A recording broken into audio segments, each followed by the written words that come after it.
తెలంగాణ రాష్ట్రంలో BRS party అధికారం ఉన్నటువంటి 2014 నుంచి 2023 వరకు 10 సంవత్సరాల పాలనలో పూర్తిగా ప్రజాస్వామ్య వ్యవస్థను భ్రష్టు పట్టించి రాజకీయ ప్రత్యర్థుల మీద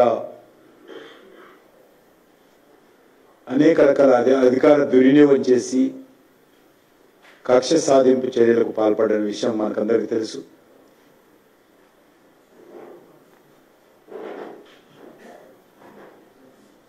ఆ 10 సంవత్సరాలలో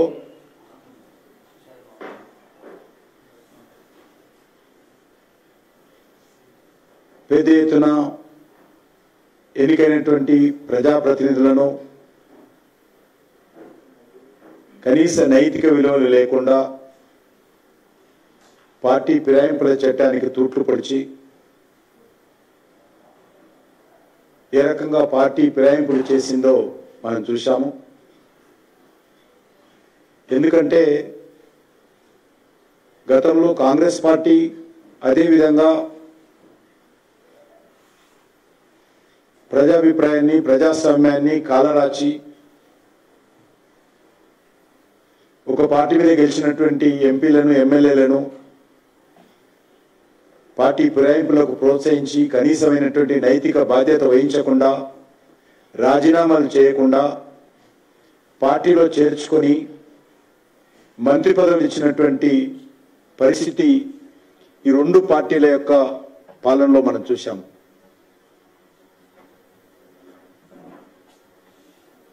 కనీసం సిగ్గు అనిపించలేదు వాళ్లకు.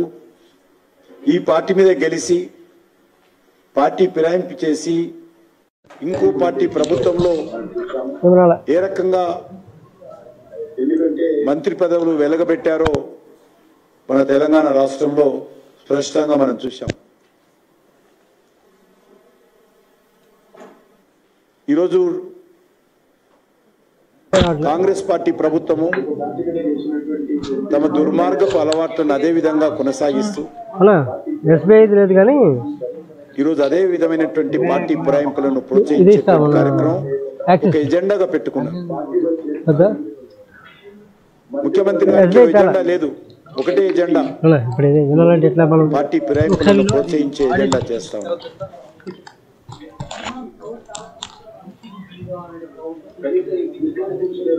మళ్ళీ ఈరోజు మాజీ ముఖ్యమంత్రి గారు స్టేట్మెంట్ ఇస్తున్నారు.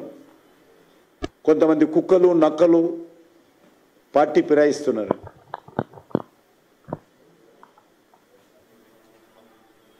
మరి అలాంటి కుక్కలు నక్కలను ఈరోజు ఎందుకు పెట్టుకున్నాడో పార్టీలో కేసీఆర్ గారు చెప్పాలి. అలాంటి వారికి టికెట్లు ఇచ్చి కుక్కలు నక్కలను ప్రజాప్రతినిధులుగా ఎందుకు గెలిపించారో కేసీఆర్ చెప్పాలి. ఎందుకంటే ఈ పార్టీలకు ప్రజలన్నా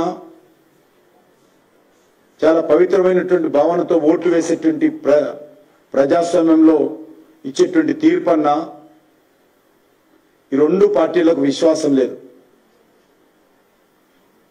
కేసీఆర్ రాదన్నాడు, ముఖ్యమంత్రి నా చెప్పుతో సమానం అని, ఎడమకాలి చెప్పుతో సమానం అన్నాడు. అంటే వీళ్లకు ప్రజలు ఓట్లేసి గెలిపిస్తే ఏ రకంగా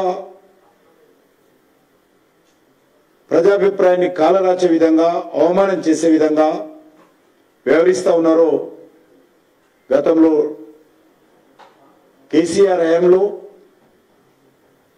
నేను కాంగ్రెస్ హయాంలో చాలా స్పష్టంగా చూస్తా ఉన్నాను. ఎమ్మెల్యేలకు రాజీనామాలు చేయకుండా ఒక్కొక్కరు ఏ ప్రాతిపదికన కాంగ్రెస్ కండవాలు కప్పుకుంటున్నారో తెలంగాణ సమాజం అంతా కూడా గుర్తించాల్సిన అవసరం ఉంది. నిజంగా మీకు కేసీఆర్ పాలన వ్యతిరేకత ఉంటే, కేసీఆర్ పార్టీ పట్ల వ్యతిరేకత ఉంటే పార్టీ మారడము అది మీ ఇష్టం, మాకు సంబంధించిన అంశం కాదు. కానీ ప్రజలు మీకు ఒక పార్టీ మీద ఓట్లేసినప్పుడు, ఆ పార్టీకి రాజీనామా చేస్తున్నప్పుడు, ఆ పార్టీ ద్వారా, ఆ పార్టీ గుర్తు ద్వారా, ఆ పార్టీ పేరు మీద ప్రజాప్రతినిధిగా గెలిచినటువంటి మీరు రాజీనామాలు చేసి దమ్ము ధైర్యం ఉంటే మీరు రాజీనామా చేసి పోవాలి తప్ప ఎన్నికైనటువంటి పదవులను ఆ రకంగానే పెట్టుకొని పార్టీ ఫిరాయించడం అనేటువంటిది ఏమాత్రం సమంజసం కాదు అని సందర్భంగా మనం చేస్తా ఉన్నాను. అదే కాకుండా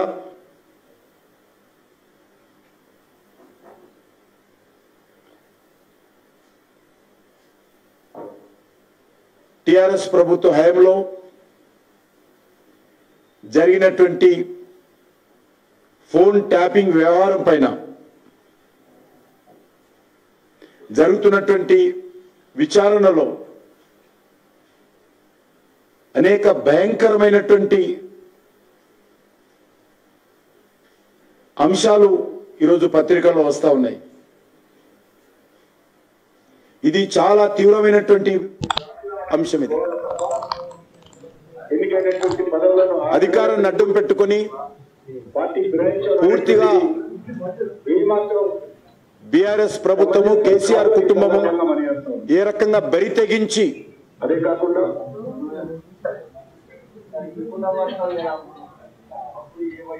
ప్రజాస్వామ్యాన్ని హత్య చేసే విధంగా, వ్యక్తి స్వేచ్ఛను హరించే విధంగా వివరించిందో వార్తలు చూస్తే నిజంగా తెలంగాణ సమాజం కానీ యావత్ దేశం కానీ ఆశ్చర్యపోతా ఉంది. అనేక భయంకరమైనటువంటి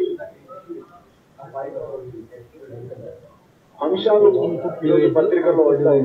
ఈ యొక్క ఇది చాలా తీవ్రమైనటువంటి ఫోన్ ట్యాపింగ్ వ్యవహారంలో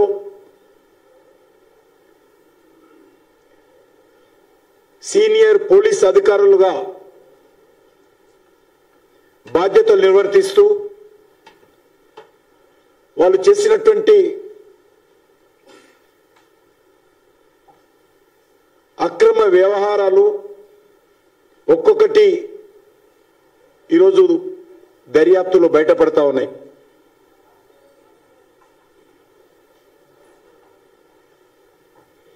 చాలా మంది అధికారులు ఇప్పటికే అరెస్ట్ అయ్యారు.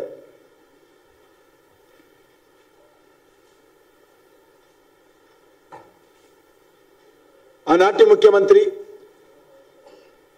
రిటైర్ అయినటువంటి అధికారులకు ఇంటెలిజెన్స్ చీఫ్గా నియమించి వారి నేతృత్వంలో ఈ యొక్క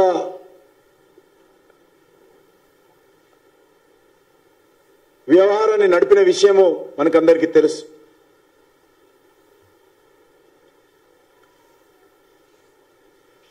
ఈ కేసు ఆషామాషి కేసు కాదు. ఇది చాలా తీవ్రమైనటువంటి వ్యవహారము. ఇది ఒక రాజకీయపరమైనటువంటి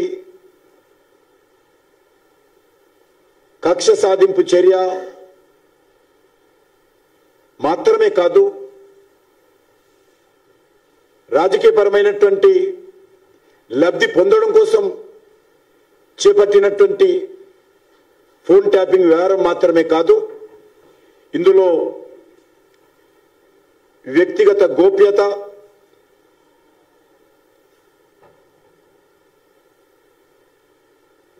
వ్యక్తులకు సంబంధించినటువంటి గౌరవము, సంబంధించినటువంటి నియమాల ఉల్లంఘన కూడా చాలా స్పష్టంగా జరిగింది. రాష్ట్ర ప్రభుత్వ యంత్రాంగము ఈ రకంగా ప్రజల వ్యక్తిగత జీవితాల్లోకి ఉద్దేశపూర్వకంగా, స్వార్థంగా జొరబడి వాళ్ళ హక్కులకు భంగం కలిగించే విధంగా కేసీఆర్ ప్రభుత్వం వ్యవహరించింది.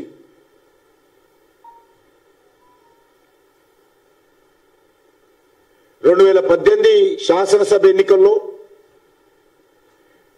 2019 పార్లమెంట్ ఎన్నికల్లో, ఆ తర్వాత జరిగినటువంటి దుబ్బాక శాసనసభ ఎన్నికల్లో, హుజూరాబాద్ శాసనసభ ఎన్నికల్లో, మునుగోడు శాసనసభ ఎన్నికల్లో, ఆ మధ్యలో జరిగినటువంటి మున్సిపల్ కార్పొరేషన్ ఎన్నికల్లో పూర్తిగా బీఆర్ఎస్ ప్రభుత్వము, కేసీఆర్ ప్రభుత్వము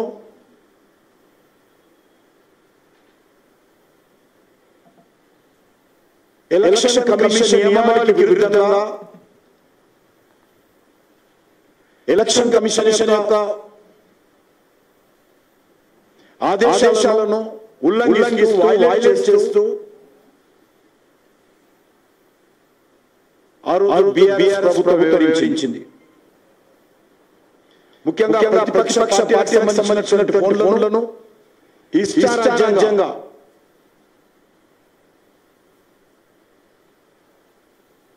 అక్రమ పద్ధతిలో ఫోన్ ట్యాపింగ్ చేయడం జరిగింది. మీకు తెలుసు 2020 అక్టోబర్లో జరిగినటువంటి దుబ్బాక ఎన్నికల్లో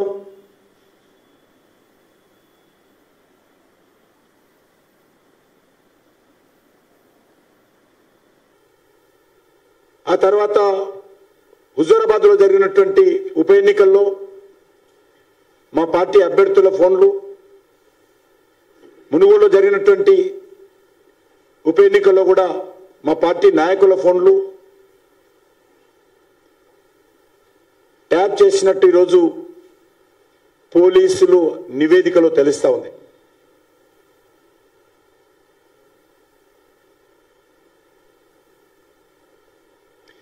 అంతేకాకుండా పెద్ద పెద్ద పారిశ్రామికవేత్తల ఫోన్లు, అనేక రకాల వ్యాపారస్తుల ఫోన్లు, సమాజంలో ప్రముఖ వ్యక్తుల ఫోన్లు, రాజకీయాలకు సంబంధం లేకున్నా కూడా ఈ యొక్క ఫోన్లను ట్యాప్ చేయడం జరిగింది. నేను ఈరోజు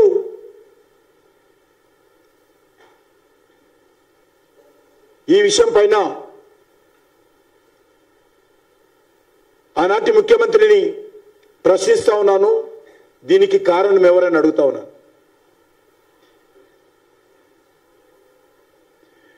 అంతేకాకుండా ప్రైవేట్ వ్యక్తుల ఫోన్లు ట్యాప్ చేసి వాళ్ళ నుంచి కోట్లాది రూపాయలు బెదిరించి,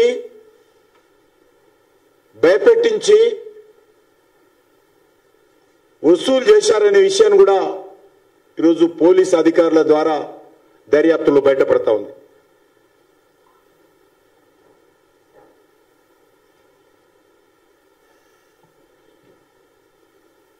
కొన్ని ఆనాటి ప్రభుత్వ పరంగా కూడా బెదిరించి ఫోన్ ట్యాపింగ్ల ద్వారా టిఆర్ఎస్ పార్టీ పెద్ద ఎత్తున డబ్బులు వసూలు చేసినట్టు కూడా తెలుస్తా ఉంది. ఇందులో వస్తున్నటువంటి వార్తల ప్రకారము ఆనాటి ముఖ్యమంత్రి కేసీఆర్, వారి కుటుంబ సభ్యుల యొక్క ప్రమేయం, ప్రత్యక్ష ప్రమేయం ఉందన్న విషయం కూడా ఈరోజు బయటపడతా ఉంది.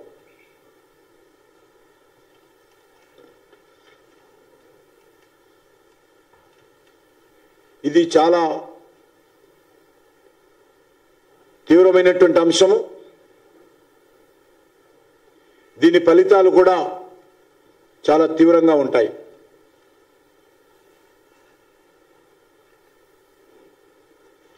దేశ భద్రతకు, దేశ సమగ్రతకు భంగం వాటిల్లే అంశంతో ముడిపడి ఉన్నప్పుడే, అది కూడా హోంశాఖ కార్యదర్శి, హోం సెక్రటరీ యొక్క కార్యదర్శి యొక్క అనుమతి ఉన్నప్పుడే, లిఖితపూర్వకమైనటువంటి అనుమతి తీసుకొని మాత్రమే ఫోన్ ట్యాపింగ్ చేయాలి. ఎవరైతే ఫోన్ ట్యాపింగ్ చేయాలనుకుంటున్నామో ఆ వ్యక్తికి సంబంధించినటువంటి పూర్వపరాలన్నీ కూడా హోం సెక్రటరీకి పంపించి ఈ రకమైనటువంటి నేషనల్ ఇంటిగ్రేషన్ సంబంధించి, సెక్యూరిటీకి సంబంధించి ఈ వ్యక్తితో ప్రమాదం ఉంది, వీరు చేస్తున్నటువంటి ప్రయత్నాలు ఇంకా లోతుగా దర్యాప్తు చేయాల్సిన అవసరం ఉంది, కాబట్టి ఈ వ్యక్తి ఫోన్ ట్యాపింగ్ చేస్తామని చెప్పి ముందస్తు అనుమతి తీసుకున్న తర్వాతనే ఫోన్ ట్యాపింగ్ చేయాలి. ఆ తర్వాత హోం సెక్రటరీకి మళ్ళీ ఏమి తెలుసుకున్నారో ఫోన్ ట్యాపింగ్ ద్వారా ఆ వివరాలన్నీ లిఖితపూర్వకంగా హోం సెక్రటరీకి సమర్పించాలి. కానీ ఇదేమి కూడా కేసీఆర్ రాజ్యంలో జరగలే. ఇది ఒక నిజాం రాజ్యంగా జరిగింది. ఆయన నిజాం రాజులాగా ప్రజాస్వామ్యాన్ని కానీ, చట్టాలను కానీ, న్యాయస్థానాలను కానీ కనీసం గౌరవించకుండా, పాటించకుండా ఇష్టారాజ్యంగా కేసీఆర్ ప్రభుత్వము ఒక ఆటవిక రాజ్యంగా, ఆయన ఒక సామ్రాజ్యంగా, ఒక ప్రైవేట్ లిమిటెడ్ కంపెనీగా తెలంగాణను వాడుకున్నాడు ఆయన.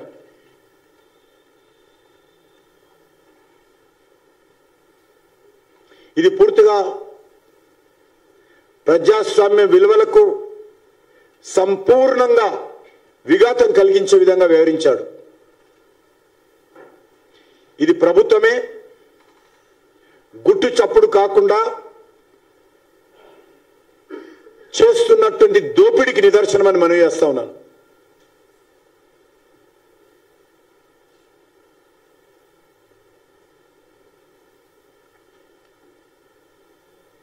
ఇది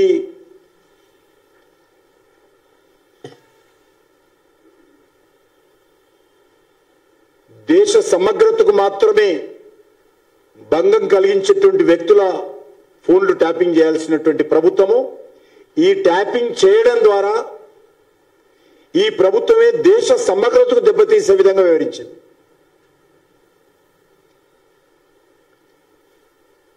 దీనిపైన నేను రాష్ట్ర గవర్నర్ గారిని కోరుతా ఉన్నాను. ఉన్నత స్థాయి జరగాల్సినటువంటి అవసరం ఉంది. హై లెవెల్ ఎంక్వైరీ జరగాలి. దోషులు ఎవరైనప్పటికీ కఠినమైనటువంటి చర్యలు తీసుకోవాల్సినటువంటి అవసరం ఉంది. అదేవిధంగా ఎలక్షన్ కమిషన్ రెస్పాన్సిబిలిటీ ఉంది. ఇందులో ఎన్నికల్లో ప్రభుత్వ పరిధి ఎంత, పార్టీల పరిధి ఎంత, ఏ రకంగా వివరించాలో ఎలక్షన్ కమిషన్ చాలా స్పష్టంగా నియమావళి రూపొందించి అమలు చేస్తా ఉంది. కానీ కేసీఆర్ ప్రభుత్వము అనేక ఎన్నికల్లో ఎలక్షన్ కమిషన్ నియమావళికి విరుద్ధంగా ఫోన్ ట్యాపింగ్ వ్యవహారం చేసి బరి తెగించి నియమావళిని చాలా స్పష్టంగా వైలేట్ చేసినట్టు ఈరోజు పోలీసుల దర్యాప్తులు తేల్తా ఉంది. ఇదే పోలీసులు ఇదే విధంగా దర్యాప్తు చేస్తే, ఎందుకంటే ఇది నీరు గారేటువంటి పరిస్థితి కూడా ఏర్పడుతుంది. కాబట్టి దీనిపైన పూర్తి స్థాయిలో ఉన్నత స్థాయి దర్యాప్తు జరపాలి. మాజీ ముఖ్యమంత్రి కేసీఆర్ పైన కఠినమైనటువంటి చర్యలు తీసుకోవాలని నేను భారతీయ జనతా పార్టీ తరఫున డిమాండ్ చేస్తా ఉన్నాను. చట్టపరంగా ముఖ్యమంత్రి దీనికి బాధ్యత వహించాలి. పోలీస్ ఇంటెలిజెన్స్ చీఫ్ నేతృత్వంలో జరిగినటువంటి ఈ ఫోన్ ట్యాపింగ్ వ్యవహారము అది ముఖ్యమంత్రి పరిధిలోకి వచ్చేటువంటి అంశం. హోమ్ మినిస్ట్రీ పరిధిలో కాదు. అది ముఖ్యమంత్రి స్వయంగా శాంతి భద్రతలు ఆయన దగ్గర ఉంటాయి. కాబట్టి ఈజ్ ఎ రెస్పాన్సిబిలిటీ. ఆయన ఆదేశాలు లేకుండా ఇంతమంది వ్యక్తుల యొక్క ఫోన్లు ట్యాపింగ్ జరగవు. రాజకీయ కక్షతోనే, రాజకీయ లాభం కోసమే, రాజకీయ లబ్ధి కోసమే, ప్రత్యర్థులను దెబ్బతీయడం కోసమే, ఎన్నికల్లో లబ్ధి పొందడం కోసమే ఈ ఫోన్ వ్యవహారం జరిగింది. ప్రైవేట్ వ్యక్తుల యొక్క ఫోన్లు కూడా కోట్ల రూపాయలు వసూలు చేయడం కోసమే, దోపిడీ చేయడం కోసమే ఈ ఫోన్ల వ్యవహారం జరిగింది, టోపింగ్ వ్యవహారం. కాబట్టి దీనిపైన ఉన్నత స్థాయి దర్యాప్తు జరపాలి. అది కేసీఆర్ కేటీఆర్ మొన్నేమన్నాడు, ఏదో అక్కడ కూడా ఫోన్ ట్యాపింగ్ జరపచ్చు అన్నాడు ముఖ్యమంత్రి కొడుకు, మాజీ ముఖ్యమంత్రి కొడుకు. నిన్నంటాడు నాకేం సంబంధం అంటాడు. నేను ఒకటే అడుగుతా ఉన్నాను ముఖ్యమంత్రి కుమారుణ్ణి, మాజీ ముఖ్యమంత్రి కుమారుణ్ణి, నువ్వు నీ శాఖకి సంబంధించిన విషయం మాట్లాడవా? ఇన్ని రోజులు మొత్తం ప్రభుత్వ వ్యవహారం అంతా కూడా నీ గుప్పిట్లో ఉన్నటువంటి మాట్లాడలేదా? ప్రతి దగ్గర కూడా ప్రభుత్వం ఏ కార్యక్రమం చేసినా కూడా ఒక షాడో ముఖ్యమంత్రిగా కేటీఆర్ వివరించడం లేదా? ఈరోజు కేసులు వస్తే నాకేం సంబంధం అంటాడా?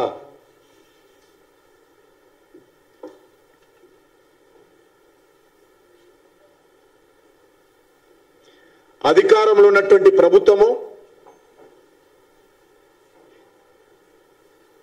ఎన్నికల నియమావళి ఉల్లంఘించి రాజకీయ లబ్ధి కోసము ఎలక్షన్ కమిషన్ ఇచ్చినటువంటి ఆదేశాలను తుంగలో తొక్కి పూర్తిగా అధికార యంత్రాంగాన్ని తనకు అనుకూలంగా మలుచుకొని ప్రత్యర్థి రాజకీయ పార్టీలను దెబ్బతీసే విధంగా,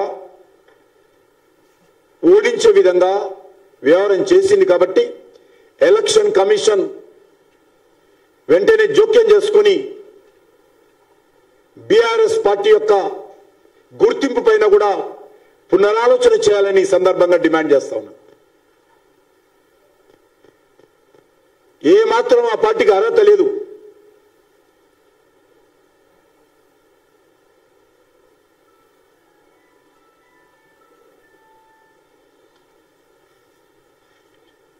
దీనిపైన సమగ్రంగా చర్యలు తీసుకోవాలి. అవసరమైతే భారతీయ జనతా పార్టీ తెలంగాణ శాఖ ద్వారా మేము ఫిర్యాదు చేయడానికి కూడా ఆలోచన చేస్తా ఉన్నాం.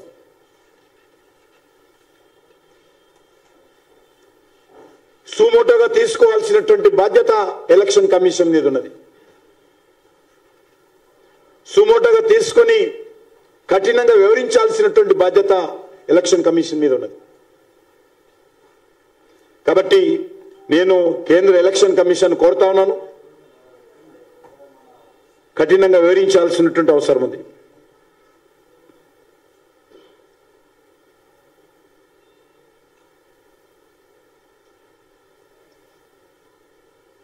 అది రెండో అంశము.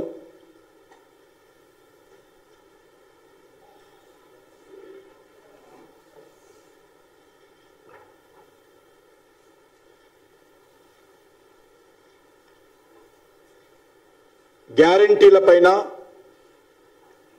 తెలంగాణ రైతు ప్రశ్నిస్తా ఉన్నాడు. ఇచ్చినటువంటి 6 గ్యారంటీలలో వ్యవసాయ రంగానికి సంబంధించి అనేక అంశాలు కూడా ప్రకటించారు.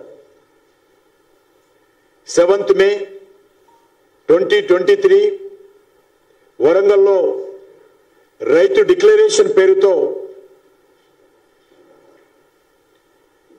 కాంగ్రెస్ పార్టీ రైతులకు మోసం చేసేటువంటి ప్రయత్నం చేసింది. ఎన్నికల్లో గారడీలు చేసి రైతులను మభ్యపెట్టి అధికారంలోకి వచ్చింది. 100 రోజుల్లో గ్యారెంటీలు అమలు చేస్తామని చెప్పారు.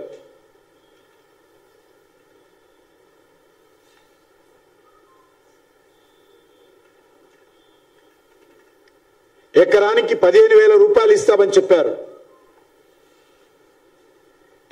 నేను అడుగుతా ఉన్నాను. కౌలు రైతులకు కూడా ప్రభుత్వ సహాయం, ఆర్థిక సహాయం అందిస్తామని చెప్పారు. ఇప్పటిదాకా కౌలు రైతుల గురించి ఆలు లేదు, చూలు లేదు. వ్యవసాయ కూలీలకు 12,000 రూపాయలు ఇస్తామని చెప్పారు.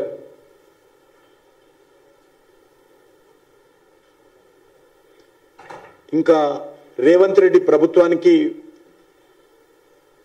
ఎప్పుడు ప్రమాణ స్వీకారం చేసిండో ఆయన మర్చిపోయినట్టున్నది.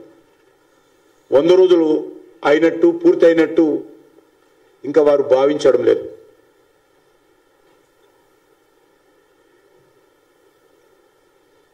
వరి పంటకు మద్దతు ధర పైన అదనంగా 500,000 రూపాయల బోనస్ ఇస్తామని చెప్పారు. ఈ రోజు నుంచి రైతుల దగ్గర నుంచి ధాన్యం కొనుగోలు చేస్తా ఉన్నాం. మరి బోనస్ సంగతి ఏంది? మీరు ప్రకటించినటువంటి బోనస్ బోకస్ మాటనేనా చెప్పాలి.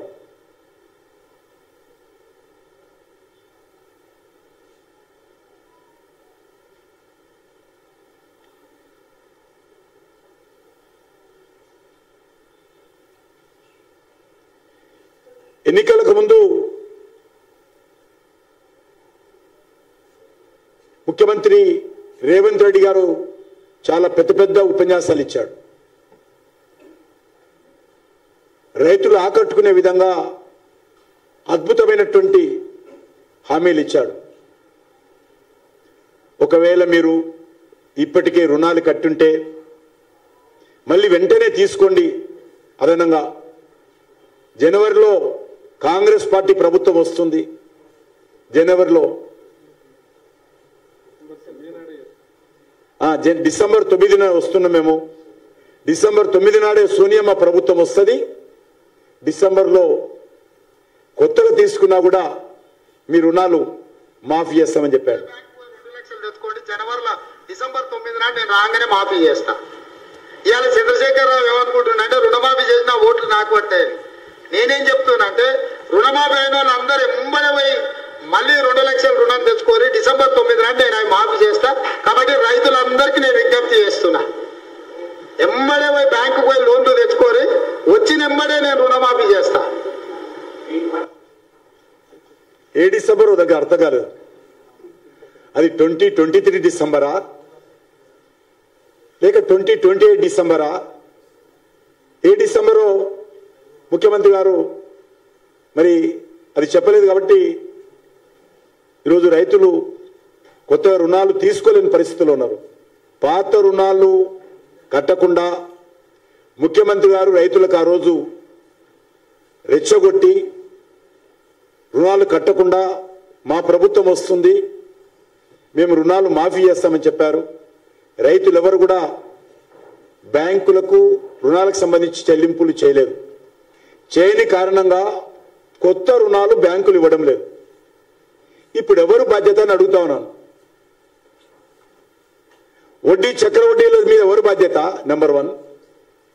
కొత్త రుణాలు రైతులు అందకపోతే ఏ రకంగా వ్యవసాయం చేసుకుంటారు? ఎప్పటి లోపల రుణమాఫీ చేస్తారు? చేయిస్తారా చెయ్యరా? దీనిపైన కాంగ్రెస్ పార్టీ ప్రభుత్వం చెప్పాలి. అందుకే ఈరోజు తెలంగాణ రైతాంగాన్ని కోరుతా ఉన్నాను,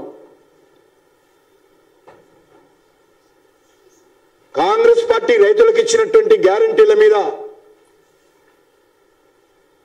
అమలు చేసేంత వరకు కాంగ్రెస్ పార్టీని నిలదీయాల్సిందిగా కోరుతా ఉన్నాను. అదేవిధంగా నేను ఈరోజు కాంగ్రెస్ పార్టీ కూడా విజ్ఞప్తి చేస్తా ఉన్నాను. తెలంగాణ ప్రజలకు ఇచ్చినటువంటి 6 గ్యారంటీలు అమలు చేయకుంటే మీరు తెలంగాణ ప్రజలను ఓటు అడిగే నైతిక హక్కు కాంగ్రెస్ పార్టీకి లేదు. వచ్చేటువంటి పార్లమెంట్ ఎన్నికల్లో ఓటు అడగాల్సినటువంటి హక్కు కాంగ్రెస్ పార్టీకి లేదు. మీరు 100 రోజుల్లో హామీలు అమలు చేస్తామన్నారు. ఈరోజు ప్రజలను నట్టేట ముంచి కాంగ్రెస్ పార్టీ ప్రభుత్వము ప్రజలకు దగా చేస్తా ఉంది. కాబట్టి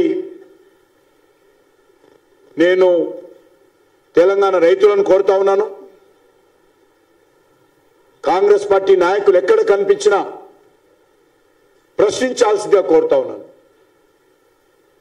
తెలంగాణ రైతులు కాంగ్రెస్ పార్టీని ప్రశ్నించాలి, కాంగ్రెస్ నాయకత్వాన్ని ప్రశ్నించాలి, ఓట్లకు వచ్చినప్పుడు ప్రశ్నించాలి. మా రుణమాఫీ సంగతి ఏంది, మా కౌలు రైతుల సంగతి ఏంది, మా రైతు కూలీల సంగతి ఏంది, మా ఎకరానికి 10,000 ఏంటి, 15,000 ఎక్కడా, మా బోనస్ ఎక్కడా,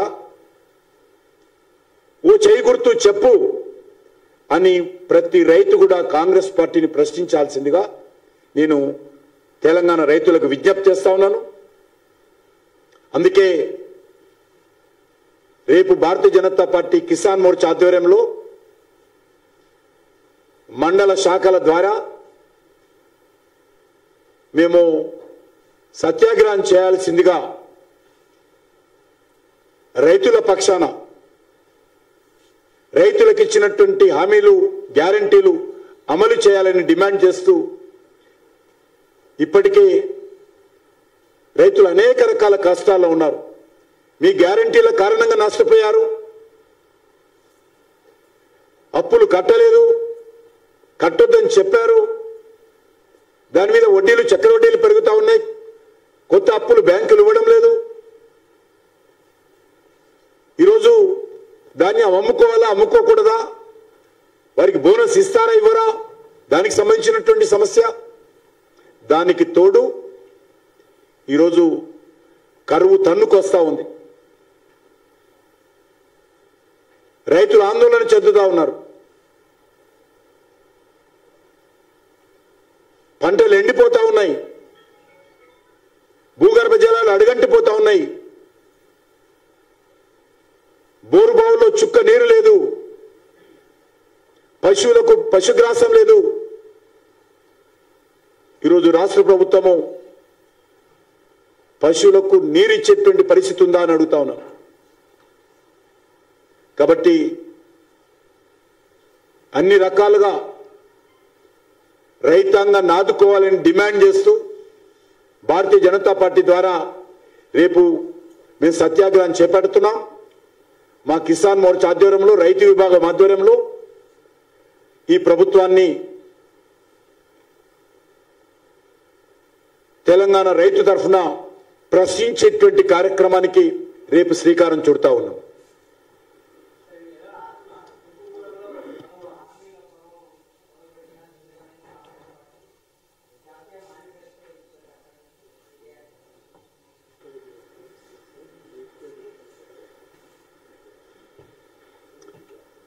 పాత గ్యారంటీలే దిక్కులేదు. అసలు కాంగ్రెస్ పార్టీ ఏ రోజైనా ప్రజలకు ఇచ్చినటువంటి హామీ అమలు చేసిందా? ఏ గ్యారంటీ అయినా అమలు చేస్తాదన్నటువంటి విశ్వాసం ఈరోజు దేశంలో ప్రజలకు లేదు. నేను ఒక్కటి కూడా మనం చేస్తున్నాను, కాంగ్రెస్ గ్యారంటీలతో అధికారంలో రాలా, యాక్సిడెంట్లీ కేసీఆర్ పోవాలన్నటువంటి ఆలోచనతో అధికారంలోకి వచ్చింది.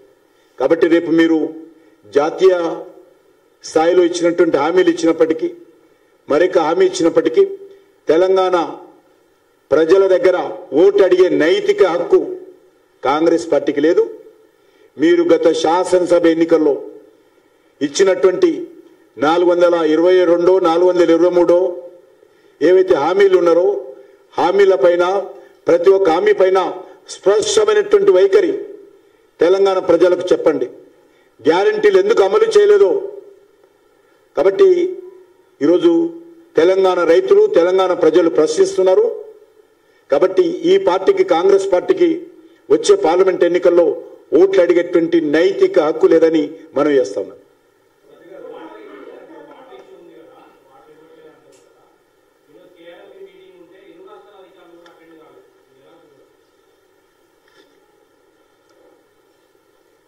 ఇంతకంటే నిర్లక్ష్యము, బాధ్యత రహితము ఈ యొక్క ప్రభుత్వాలకు లేదు. ఇది చాలా దుర్మార్గము. గతంలో Krishna river management board constitute కాలేదని మాట్లాడారు. ఈరోజు ప్రధానమంత్రి గారు కాన్స్టిట్యూట్ చేశారు. శ్రీశైలం, నాగార్జున సాగర్ రిజర్వాయర్లలో నీటి వినియోగానికి సంబంధించి ఈరోజు ప్రత్యేకంగా సమావేశం ఏర్పాటు చేయడం జరిగింది. కానీ తెలంగాణ రాష్ట్రం నుంచి ప్రభుత్వ ప్రతినిధులు రాలేదు. కాంగ్రెస్ పార్టీ మీటింగ్లకు వెళ్ళడానికి సమయం ఉంటుంది. అనేక రాష్ట్రాలు ఉపన్యాసాలు ఇవ్వడానికి సమయం ఉంటుంది. కానీ అధికారులను పంపించడానికి కూడా ఈ ప్రభుత్వానికి సమయం లేదు. వెళ్ళి ముందు ఏమైందో చర్చించాలి. ఈరోజు కరువు తన్నుకొస్తా ఉంది. కృష్ణా వాటర్కి సంబంధించి ఒక్కొక్క చుక్క నీరు ఎంతో ముఖ్యమైనటువంటి అంశము. రైతులు ఎదురు చూస్తా ఉన్నారు. రైతుల పంటలు కాపాడడానికి ఈ ప్రభుత్వానికి ఇంతకంటే పెద్ద పని, పెద్ద బాధ్యత మరొకటి లేదు. ఈరోజు మీటింగ్ రాకపోవడం అనేటువంటిది, వెళ్ళకపోవడం అనేటువంటిది నేను తెలంగాణ రాష్ట్ర అధ్యక్షుడిగా తెలంగాణ ప్రభుత్వం చేసినటువంటి తప్పుదాన్ని తీవ్రంగా ఖండిస్తున్నానని ఈ సందర్భంగా మనవి చేస్తా ఉన్నాను.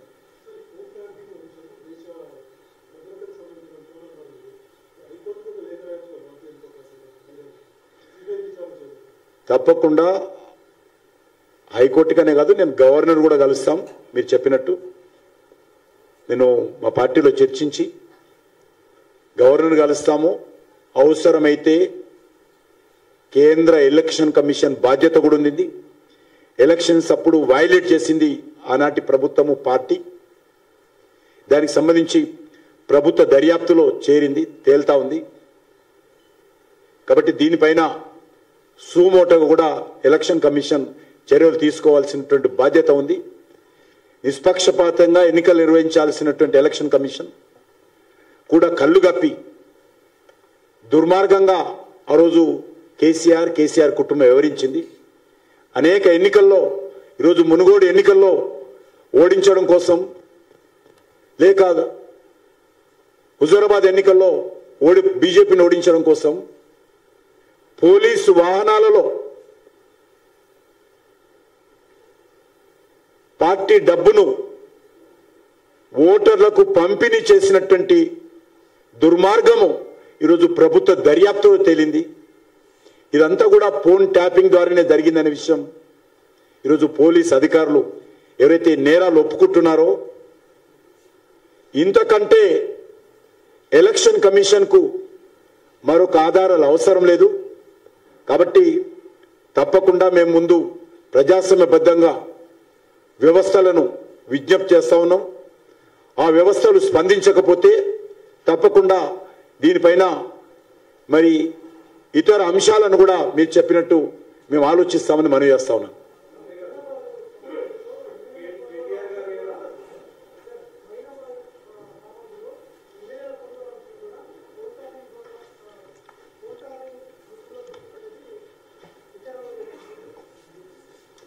మునుగోడు ఎన్నికలకు ముందు కూడా ఆ ఎన్నికల్లో లబ్ధి పొందడం కోసం ఫామ్ హౌస్ ఫైల్ పేరు మీద నాటకాలన్నీ తెరలేపి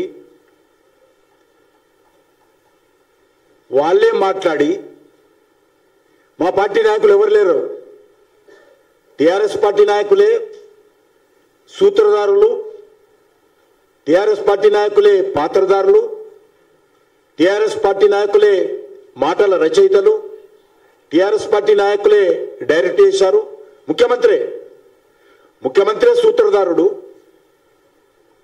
టిఆర్ఎస్ పార్టీ ఎమ్మెల్యేలు పాత్రధారులు. ఆ యొక్క ఫామ్ హౌస్ ఫైళ్ల సినిమాకు మాటలు రాసింది కూడా ముఖ్యమంత్రి గారి, ఆనాటి ముఖ్యమంత్రి. ఆ యొక్క ఫామ్ హౌస్ ఫైల్కు నాటకానికి డైరెక్షన్ కూడా, ప్రొడ్యూసర్ కూడా కేసీఆర్ గారే. వాళ్ళ నాయకత్వంలోనే డ్రామా నడిపి ఆ ఎమ్మెల్యేలందరూ కూడా మళ్ళీ ఇంట్లో బంధించి ఆయనంట హెలికాప్టర్లో మునుగోడు ఎలక్షన్స్ తీసుకెళ్లి మునుగోడు ఎలక్షన్స్ లబ్ధి పొందడం కోసం వాళ్ళతో ఉపన్యాసం చేయించి మళ్ళీ ఇంటికి తీసుకొచ్చాడు. ఒక ప్రెస్ కాన్ఫరెన్స్ పెట్టాడు. నేను అడుగుతా ఉన్నాను, ఏ ప్రాతిపాదికన మీరు ఆ ఫోన్ ట్యాపింగ్ చేసి ముఖ్యమంత్రి గారు ఆ యొక్క ఫోన్ ట్యాపింగ్ చేసినటువంటి మాటలను కూడా ప్రెస్ కాన్ఫరెన్స్ లో చెప్పాడు? ఇంతకంటే పోలీసులకు, ఇంతకంటే ఎలక్షన్ కమిషన్ కు ఇంకో ఆధారాలు అవసరం లేదు. స్వయంగా ఫోన్ ట్యాపింగ్ చేసినటువంటి మాటలను ఆయననే ప్రజల ముందు పెట్టాడు, దేశం ముందు పెట్టాడు. అంతేకాదు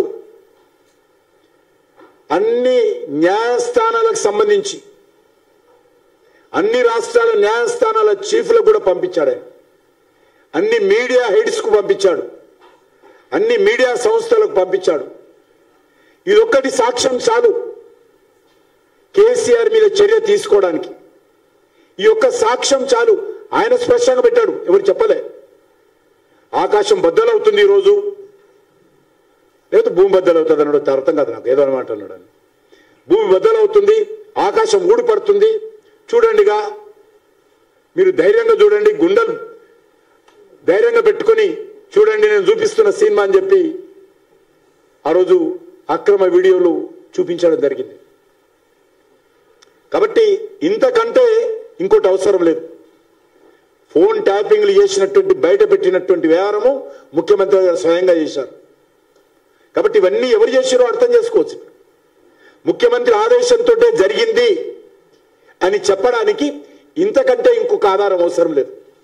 ఫామ్ హౌస్ ఫైల్ పేరు మీద ముఖ్యమంత్రి గారు ప్రెస్ కాన్ఫరెన్స్ పెట్టి, ప్రెస్ కాన్ఫరెన్స్ లో రిలీజ్ చేసినటువంటి వీడియో ట్యాపింగ్ సంబంధించినటువంటి మాటలు, ఆ వ్యవహారం అంతా కూడా ఆయన మీద కేసు పెట్టడానికి, ఆయన మీద చర్యలు తీసుకోవడానికి ఇంతకంటే ఇంకో ఆధారం అవసరం లేదు.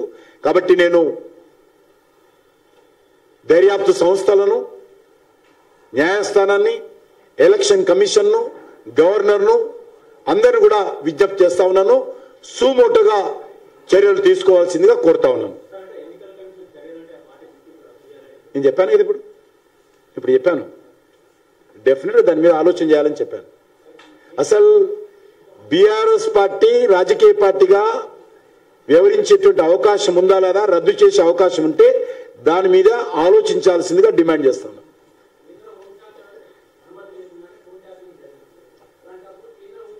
మీరు అర్థం చేసుకోరు. రాష్ట్ర కొన్ని నేను ఏమనుకోద్దు, మీరు ఒకటే ఇంతకుముందు కూడా చూశాను నేను, సిబిఐ ఎంక్వైరీ ఎందుకు చేయడం లేదు దర్యాప్తు మీద అంటే రాష్ట్ర ప్రభుత్వం అనుమతి ఇవ్వాలి కదా, చట్టం. ఈరోజు రాష్ట్రాల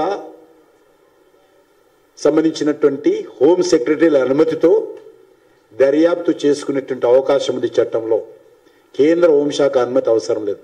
ఇక్కడ రాష్ట్ర హోంశాఖకు ఇక్కడ ఉన్నటువంటి పోలీస్ అధికారులు మీ పేరు మీద లేకపోతే నా పేరు మీద ఏదన్నా అక్కడ అలా దర్యాప్తు చేయాలనుకుంటే, పలానా వ్యక్తులు ఈ నేరాలు చేసినట్టు మాకు ఆధారాలు ఉన్నాయి, మాకు అనుమానాలు ఉన్నాయి, ఇంకా సమగ్రంగా మేము వీళ్ళ మీద వివరాలు సేకరించాల్సిన అవసరం ఉంది.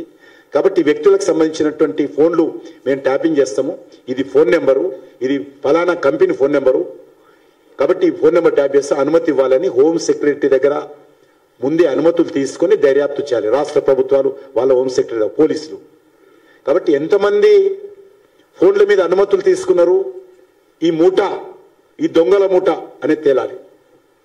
ఎంతమంది అనుమతి తీసుకోకుండా దర్యాప్తు చేశారు, ఈ మూట దొంగల మూట అని తేలాలి. ఎంతమంది సంబంధించినటువంటి ప్రైవేట్ వ్యక్తుల జీవితాలలో తొంగి చూశారు, ఈ మూట అనేది తేలాలి. ఎన్ని కోట్ల రూపాయలు వసూలు చేశారు, ఈ దొంగల మూట తెలియాలి. దీనికి సంబంధించి ఉన్నత స్థాయి దర్యాప్తు జరపాలంటే ఇది మరింతగా దీనిపైన అన్ని సంస్థలు ఆలోచన చేయాలి. మేము కూడా దీనికి సంబంధించి సరైన సమయంలో స్పందిస్తాం.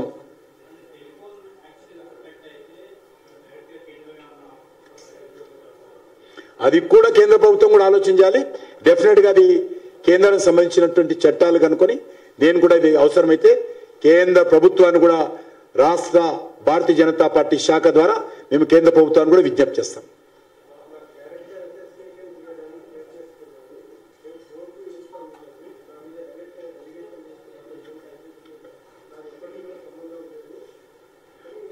మొన్న ఏమన్నాడు ఆయన, 1వ ఫోటో అయితే ఇంత గొగ్గోలు ఎందుకు అన్నాడు.